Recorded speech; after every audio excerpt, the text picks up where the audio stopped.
Hey.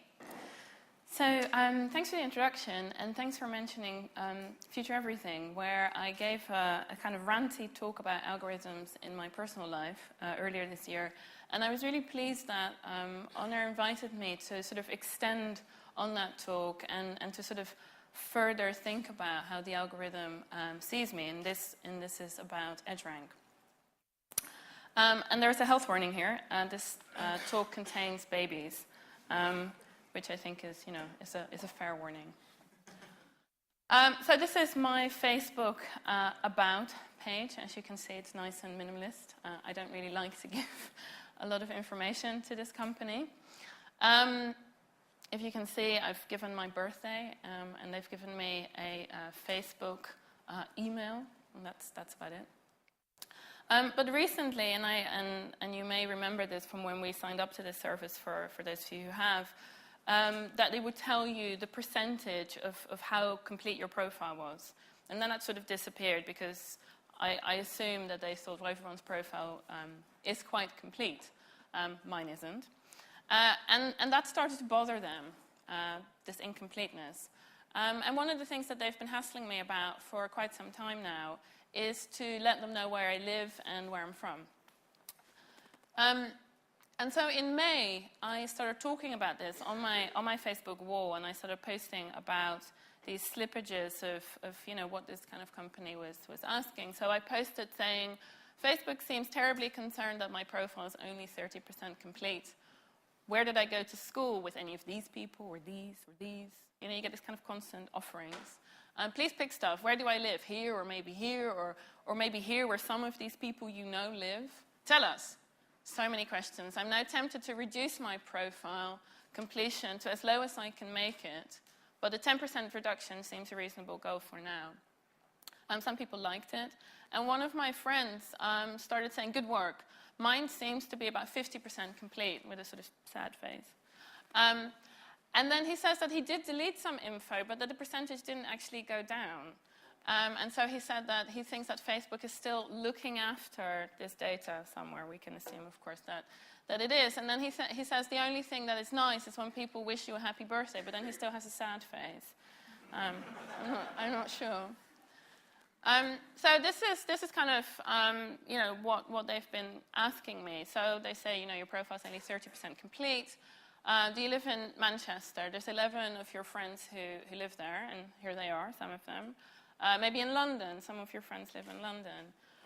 Maybe in Cardiff, and the Cardiff one gave me a little bit pause for thought because my friend Knut is in there, and he's in Norway. So I don't know why Knut is telling people that he's in Cardiff, but. So this is really the algorithm as kind of your annoying friend, and maybe even an annoying child, the kind of toddler that's just like, why, and it's, all right, enough already. But it never gives up. And so this kind of, I started taking screenshots of this kind of annoying question, where are you from? Where do you live? So this is where are you from? Are you from The Hague? Some of your friends are from The Hague. Are you from Turnhout in Belgium? Some of your friends are there. Or are you from Stockholm? So it's all quite random. So it's like really trying to make these connections and offering them back to you, saying, please tell us. So this is from this week. Again, where do you live? Now, Sheffield has been put in the mix, but the way they ask has also changed over those months. So it's no longer sort of offering pictures of your friends. It's just a bit like, this friend of yours lives in Sheffield. Manchester, don't even mention any friends anymore. But also Athens. So this is all a bit random.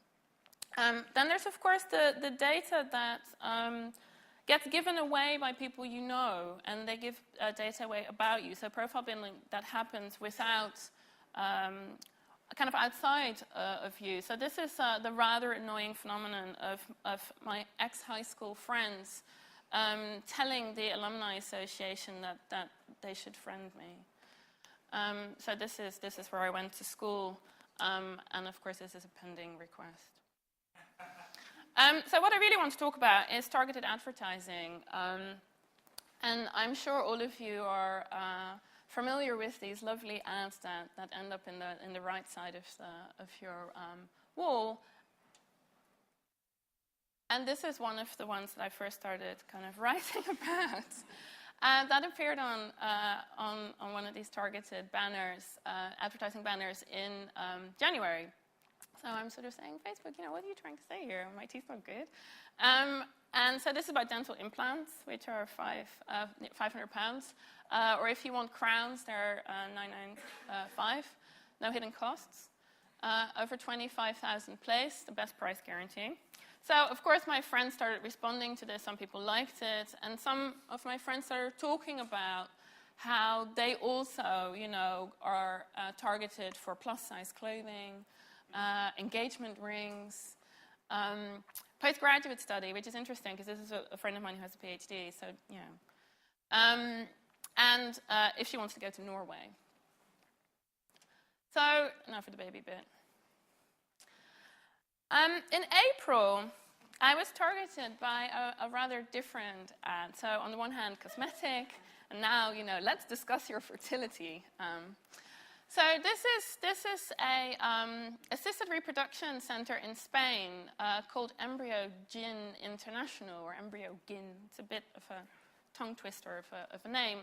But anyway, this popped up, and I thought, wow, that's pretty intense. Because it's for it's an egg donation program. So it's suggesting that I should be in the market to buy a donor egg in Spain with a 65% success rate. So I'm, telling to my friends, saying, wow, Facebook, first I want to fix my teeth. It was also talking about whether or not I wanted to learn Dutch. I am Dutch. And now I wanted to meddle in my fertility. So I said I'll definitely include this in my so-called algorithmic live talk. This is it. So did anyone else get this? I can't see you, but shout if anyone has been approached with fertility adverts.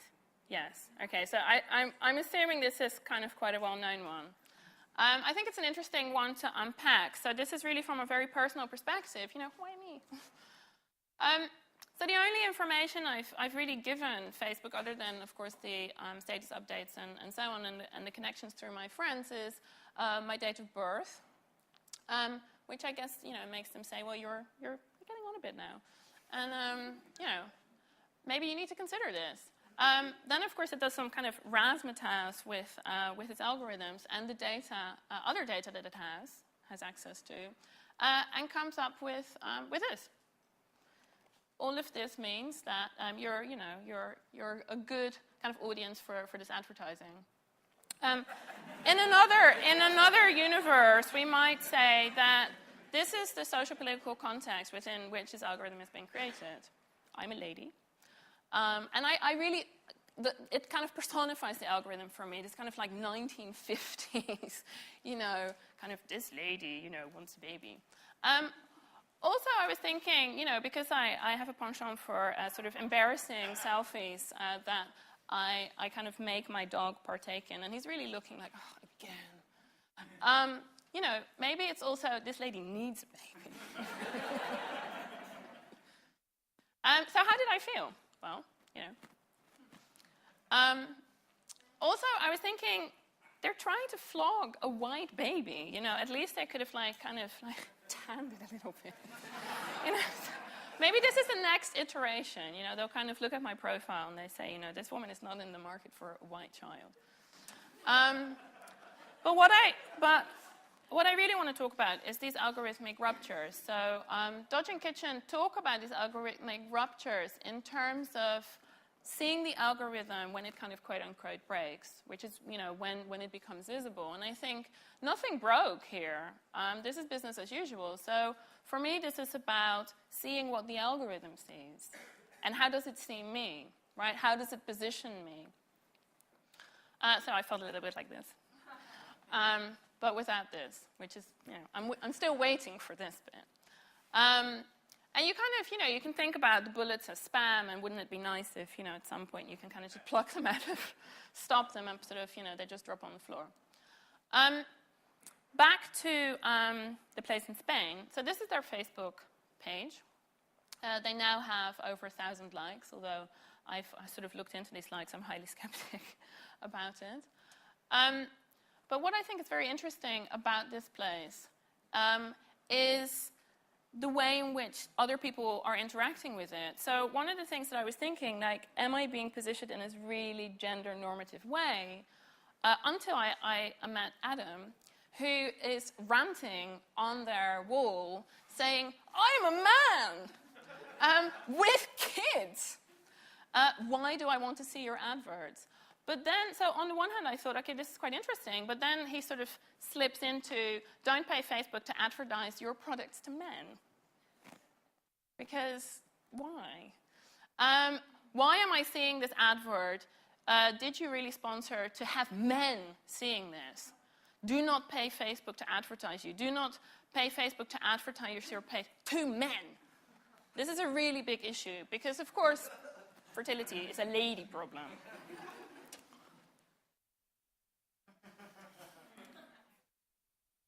Okay, they also have a Twitter.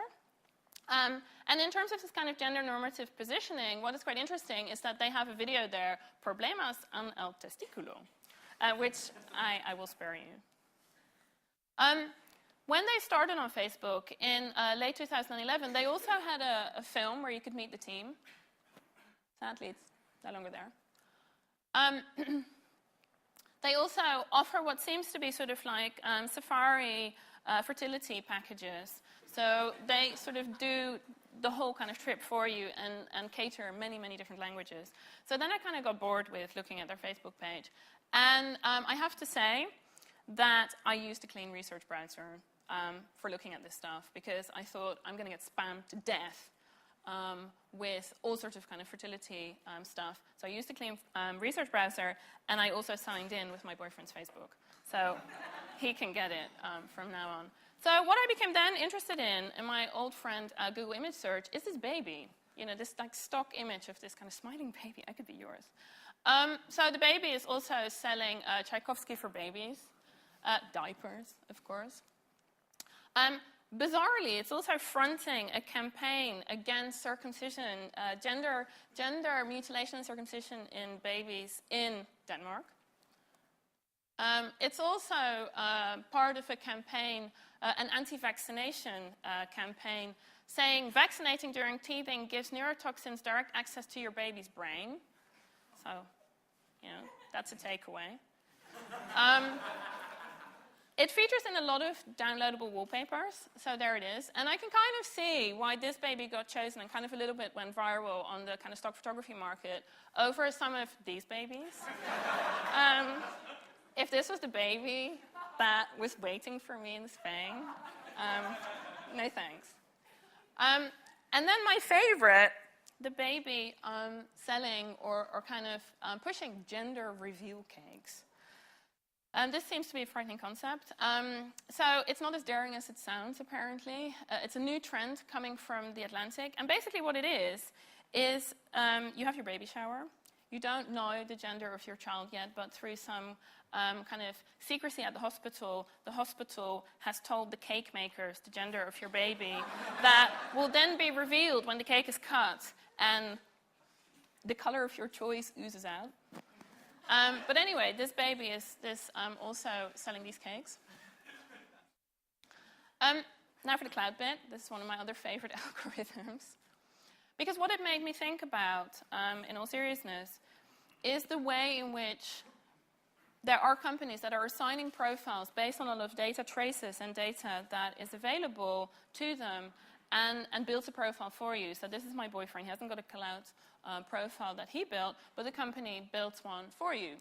So that made me think about kind of a fairly recent scandal where Cloud was not setting up cloud scores for babies, but setting up cloud scores for children. So this is a woman who says, in the days just before Halloween, she had the fright of her life when she found out that her 13-year-old son had a cloud score. Now, it kind of makes me think about, you know, how prepared this woman is for the internet age, if this was the kind of the fright of her life. But she talks about her teenage children being ascribed cloud scores because she's friends with them on Facebook. So the company sees that there is a very close tie connection and then sets up a cloud profile or suggests that this is someone you have influence over or suggests that this is someone you want to invite to cloud.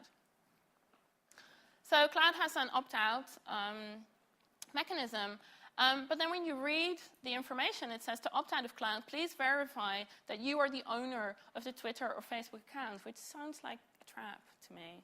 That actually sounds like we'll still get a lot in that transaction. So what I am interested is this identification of future users. What is kind of being made possible here? More data. And where might this lead? And this is where I want to end in the last kind of few minutes. The possibility of having data-rich parents and a company then suggesting that you confirm that this baby is yours. And why stop there? Is this your fetus? Right? And what could kind of come up out of that? Why not sign up the fetus? Why not create a profile for the fetus pre-birth? There it is. Where does it live? Where are you from? And that finally made me think about Facebook as a company in terms of conquering, in terms of this kind of conquering lands, conquering users, conquering future users. There's obviously a lot of talk about how many people have signed up and how you conquer kind of new markets, your users. And some of you may have read Catherine Loss's The Boy Kings, which essentially is a sort of ethnography of her time at Facebook and some very interesting insights into the ways in which EdgeRank and various other Facebook infrastructure was built. And one of the things that I really was kind of struck by is in the company's internationalization phase, when they were translating Facebook into many different languages, which CEO foresaw in early 2008, this conquering was a really, really key motif. So she's talking to one of the engineers here she was really close to, and he says, "Where in the world is Kate?" And Kate says, "I'm in Rome, conquering." And her engineer friend says, "I'm at my desk, conquering." So this conquering of future users plus this algorithmic mediation of not yet existing lives is kind of where I want to end it. And, I'm not painting a particularly optimistic future here, but I think it's interesting. And I think what is very interesting is this kind of gender normativity and the different ways in which these algorithms have very much been built by people. And I'll end on this quote from her book, where she talks about this, and she says, "I wondered sometimes if the very fact that I saw things in ways that he didn't," this is her engineering friend, was what had gotten me that far. Because for all their rapid data consumption, there was a lot the engineers didn't know. That was partly why Mark made Facebook and why the boys of the Valley were so busy turning our lives into data, as if by doing so, their algorithms could tell them something their eyes and hearts couldn't. As Strax announced triumphantly at his desk one day, "I just wrote an algorithm to tell me who I'm closest to."